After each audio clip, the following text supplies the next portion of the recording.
Da asma, outras doenças respiratórias precisam de cuidados redobrados no outono e inverno. Por isso, a gente conversa aqui no estúdio agora com a pneumologista Juliane Penalva. Tudo bom, doutora Juliane? Como vai? Bom Pode ficar dia. sentada. Tudo em paz? Me fala uma coisa, a asma chega a um momento em que é necessário, como a gente acaba de ver com o Gabriel Nascimento, chamar até uma ambulância. Tem níveis de asma, é isso? Isso, bom dia a todo mundo, boa tarde. Um prazer estar aqui com vocês. Então, a asma é uma doença crônica mesmo, uma doença inflamatória que vai cometer as vias aéreas, né? Como a gente viu no vídeo mais anteriormente. Sim. E aí os sintomas principais são falta de ar, tosse, chiado no peito. Isso pode ser desencadeado tanto por infecções respiratórias, como o quadro viral, que a gente está tendo bastante aqui, alteração climática, exposição a alérgenos em casa, como poeira, mofo, umidade. E aí, a depender do grau de sintomas do paciente, pode ser necessário sim um apoio, um suporte hospitalar, principalmente durante essas crises. Alguns pacientes, quando tem crise muito grave, inclusive, ele pode precisar de intubação, ventilação mecânica, de necessidade de um aparelho para ajudar a respirar, realmente. Então, pode chegar a um caso grave, inclusive pode levar a óbito, né? Se eu tiver uma crise bem grave da asma e eu não conseguir controlar, o paciente pode parar de respirar e evoluir a óbito. Isso pode acontecer. Quando é que é Raro, mas pode necessário o uso acontecer. da bombinha, por exemplo? É sempre necessário o uso da bombinha para quem tem asma ou são em casos mais ou menos não tão graves, mas graves também, né? O uso da bombinha vai depender do grau dos sintomas do paciente. Se é um paciente que tem sintomas ou que tem alteração na função pulmonar, eu preciso usar a bombinha, que é baseada em broncodilatador e corticoide inalatório. O corticoide inalatório ele vai atuar desinflamando a via aérea, o broncodilatador broncodilatando mesmo, né, aliviando os sintomas. E isso vai variar de acordo com os sintomas do paciente. Ele pode ter crises intermitentes, então às vezes eu consigo deixar bombinha para o paciente apenas durante o período do inverno, que é quando ele vai ter mais crise, ou quando ele tem um processo viral, uma infecção viral que acaba desencadeando os sintomas da asma. Ou tem pacientes também que eu preciso deixar a terapia de manutenção todos os dias, igual remédio de pressão alta e diabetes. Ele precisa tomar o remédio da bombinha todo dia, diariamente. Tem que estar com a bombinha o tempo inteiro, como a gente vê em filme. Tem filme que o personagem esquece a bombinha, ele entra em desespero. A bombinha tem que estar ali sempre com o asmático, é isso? Tem que estar sempre. E sempre, a gente tem que ter sempre em mente o paciente com a terapia de manutenção, que vai ser essa terapia diária para evitar que tenha crise.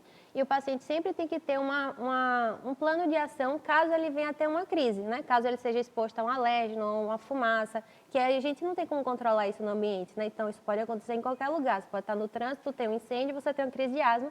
Por isso que a paciente comentou que sempre tem a bombinha perto dela. Que quando eu tiver uma crise, a gente tem que ter esse plano de ação para fazer o uso da medicação e controlar os sintomas de uma forma mais rápida e evitar que evolua para um quadro mais grave. Estações, outono e inverno, aparecem doenças respiratórias e como é que a gente sabe que é asma ou não é asma, é só outra doença? Dá para distinguir de que maneira? Qual é o sintoma mais assim forte? Não, é asma. A asma, né? Então, a asma é uma doença que a gente vai dar o diagnóstico de acordo com o quadro clínico do paciente, com a história familiar, com a história dele desde a infância, com a história dessa piora dos sintomas, com exposição a alérgeno, variação ao longo do dia.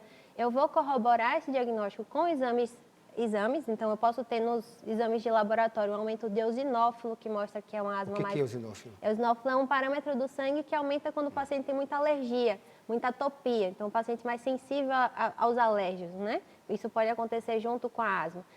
Além disso, eu faço a função pulmonar, que é o exame do sopro, a chamada espirometria, que pode vir alterada na asma também.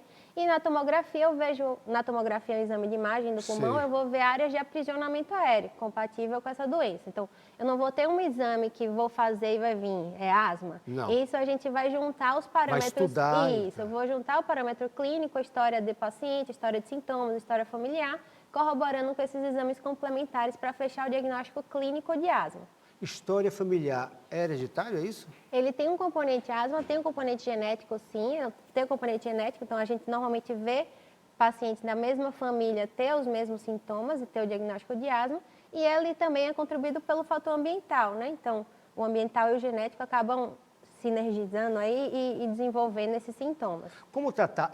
Tem cura? Por exemplo, é uma doença que a gente carrega por toda a vida. É uma doença crônica, então não temos cura, mas é uma doença que tem controle.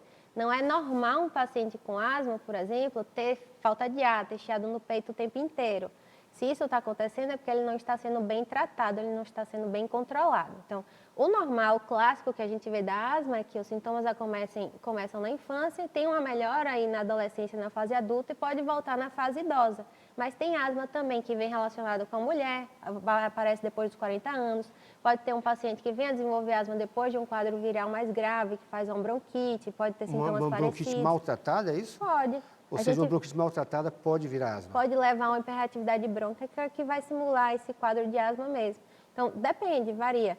Vai variar. A evolução vai variar de acordo com o paciente. Normalmente, não é uma doença que vai curar, ele tem controle. Então, o normal é que a gente veja uma melhora dos sintomas na fase adulta, na maioria das pessoas, mas pode ter pessoas que não melhorem, que vai precisar dessa medicação mesmo na fase adulta.